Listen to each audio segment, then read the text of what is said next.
সমগ্র বরাক উপত্যকা সহ বিভিন্ন এলাকার গুরুত্বপূর্ণ খবরের মধ্যে স্বাগতম। আজ হলো 10 ডিসেম্বর 23 অগ্রহায়ণ বুধবার। আজকের প্রথম খবরটি হলো প্রধানমন্ত্রী আবাস যোজনার সরকারি পাকা ঘর নিয়ে সুখবর দিলেন রাজ্যের মুখ্যমন্ত্রী ডক্টর হিমন্ত বিশ্ব শর্মা। প্রধানমন্ত্রী আবাস যোজনার সরকারি পাকা ঘরের জিও ট্যাকিং করা 30 লাখ যোগ্য হিতাধিকারী পাবেন সরকারি পাকা ঘর। যাহারা প্রধানমন্ত্রী আবাস যোজনার সরকারি পাকা ঘর এখনো পর্যন্ত পাননি এবং যাহাদের জিও ট্যাকিং হয়েছে তাহাদের লাভ হবে সরকারি পাকা ঘরের সুবিধা। 30 লক্ষ যোগ্য হিতাধিকারী পাবেন সরকারি পাকা ঘর ঘোষণা করলেন অসমের মুখ্যমন্ত্রী ডক্টর হিমন্ত বিশ্ব শর্মা।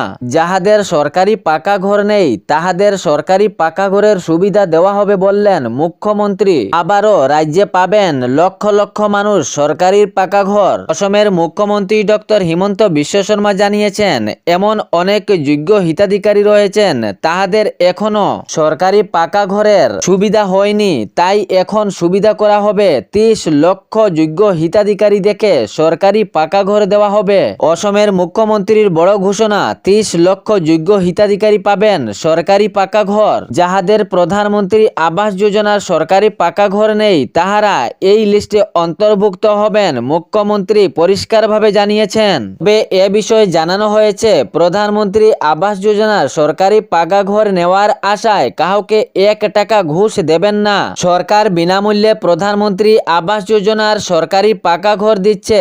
এর পরবর্তী খবরটি হলো, গতকাল হাইলাকান্দির রবীন্দ্র ভবনে প্রধানমন্ত্রী আবাস যোজনার অধীনে বিধানসভা ভিত্তিক অনুমোদনপত্র বিতরণ অনুষ্ঠান করা হয়। হাইলাকান্দি জেলার আলগাপুর কাটলেচড়া সমষ্টিতে 16,500 জনকে নতুন করে ঘরের অনুমোদনপত্র প্রদান করা হয়। এই সভায় আনুষ্ঠানিকভাবে জেলার 2 সমষ্টিতে 22,944 জনকে এই অনুমোদনপত্র প্রদান করা হয়। এই আনুষ্ঠানিক সভায় উপস্থিত ছিলেন জেলার জেলা উপায়ুক্ত শ্রী অভিষেক জৈন মহাশয় এবং সঙ্গে জনপ্রতিনিধি, বিজেপি রাজ্যিক এবং জেলার কর্মকর্তা সহ 2 ব্লকের বিডিও এবং বিভিন্ন স্তরের আধিকারিক ও অসংখ্য ব্যক্তিবর্গ।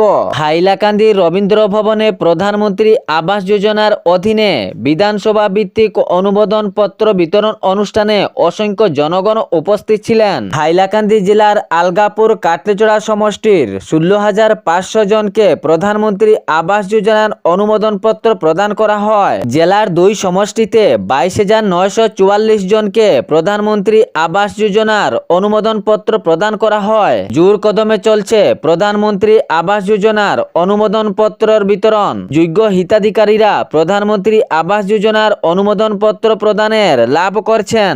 এর পরবর্তী খবরটি হলো, শিলচরের প্রেমতলার গন্ডিগি মিউনিসিপ্যাল মলের পার্কিং এলাকা থেকে একটি সন্দেহভাজন কারখানা থেকে 7.62 মিমি পিস্তল, 4 রাউন্ড গুলি সহ 1 ম্যাগাজিন উদ্ধার করা হয়। গোপন সূত্রের ভিত্তিতে এই অভিযান চালায় পুলিশ প্রশাসন। শিলচর টাউন ব্রাঞ্চের একটি দল বরখলা থানার বিজয়পুর পার্ট 2 এর বাসিন্দা জমির আহমেদ বড়বইয়া বয়স 30 এই মামলায় জড়িত ব্যক্তিকে আটক করা হয়। অভিযোগ, মিজোরাম থেকে এই অস্ত্রটি কিনেছিল জমির আহমেদ বড়বইয়া। সূত্রে খবর পাওয়া যায়, কাছাড় জেলার একজন ক্রেতার কাছে বন্দুকটি বিক্রি করার পরিকল্পনা ছিল জমির আহমেদ বড়বইয়ার। তবে গোপন সূত্রের ভিত্তিতে 7.62 মিমি পিস্তল, 4 রাউন্ড গুলি সহ 1 ম্যাগাজিন উদ্ধার করে পুলিশ প্রশাসন।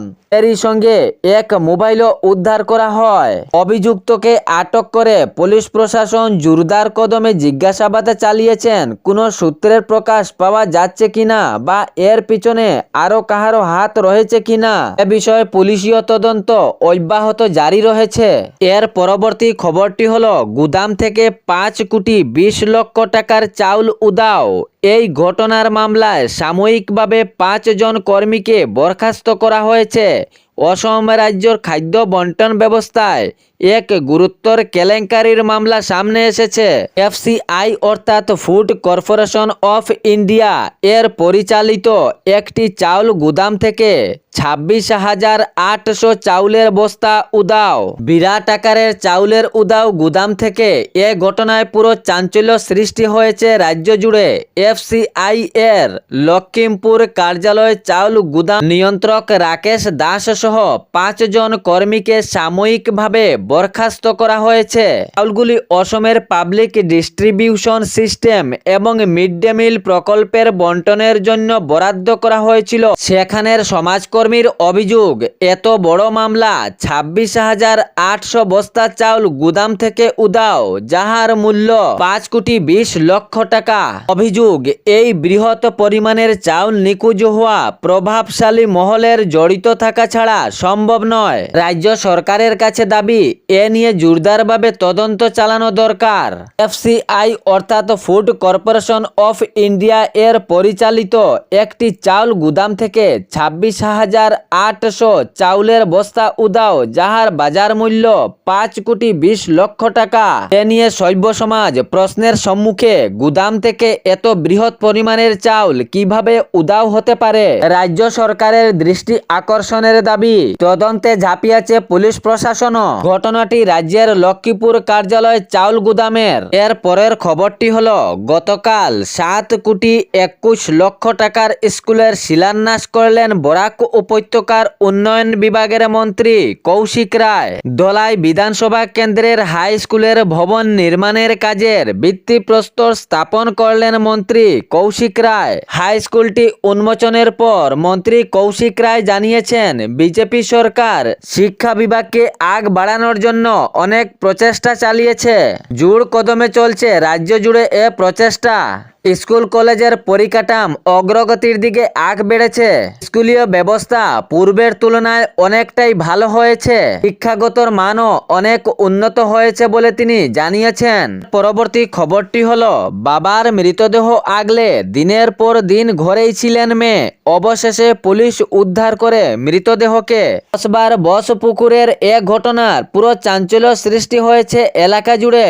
কসবার বসপুকুরের এক বাড়িতে বাবা, মা এবং মেয়ে। আর্থিক অবস্থা খুবই ভালো ছিল না। ঘরের মধ্যেই প্রায় সময় থাকতেন তাহারা। অসুস্থ ছিলেন তাহার বাবা।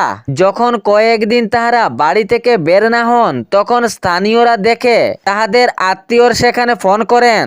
যখন তাহাদের আত্মীয় তাহাদের কাছে ফোন করে, তখন কোনো ফোনের সাড়া পাওয়া যায়নি। তারপর সেই আত্মীয় এসে স্থানীয়দের সাহায্যে তাহাদের ঘরে প্রবেশ করার চেষ্টা চালায়, তবে চতুর্দিকে ঘর বন্ধ ছিল। ঘর বন্ধ দেখে পুলিশ প্রশাসনকে খবর দেওয়া হয়। পুলিশ প্রশাসন ঘটনাস্থলে উপস্থিত হয়ে তৎক্ষণাৎ ঘরের দরজাটি ভাঙেন, কিন্তু ঘরের ভিতরে অবস্থা দেখে পুরো চমকে যান। চাগোলা মরদেহের সামনেই বসেছে সেই মেয়ে। মানসিক অবস্থা সম্ভবত হারিয়ে ফেলেছে বলে সূত্রে প্রকাশ পাওয়া গিয়েছে। অন্যদিকে খাটের তলায় বস্তা থেকে মৃতের স্ত্রীকে অচৈতন্য অবস্থায় উদ্ধার করা হয়। সঙ্গে সঙ্গে পুলিশ প্রশাসন পচাগোলা মরদেহ উদ্ধার করে ময়না তদন্তের জন্য হাসপাতালে প্রেরণ করেন। এ বিষয়ে জিজ্ঞাসা চালালে কোনো উত্তর পাওয়া যায়নি। মানসিক অবস্থা ঠিক না দেখে হাসপাতালে ভর্তি করা হয়েছে। তবে এ বিষয়ে পুলিশ প্রশাসনকে অনেক প্রশ্নের মধ্যে ফেলে দিয়েছে। এখনো পর্যন্ত পুলিশ প্রশাসনের হাতে কোনো তদন্ত আসেনি। তবে অনুমান, অসুস্থতার কারণেই তাহার বাবার মৃত্যু হয়েছে এবং মেয়ে পাশেই বসেছিল, মানসিক অবস্থা হারিয়ে ফেলেছিল এবং মা অচেত অবস্থায় বস্তার উপরেই। তবে এ নিয়ে পুলিশ প্রশাসনের তদন্ত অব্যাহত জারি রয়েছে। এ ছিল বরাক উপত্যকা সহ বিভিন্ন এলাকার গুরুত্বপূর্ণ খবর।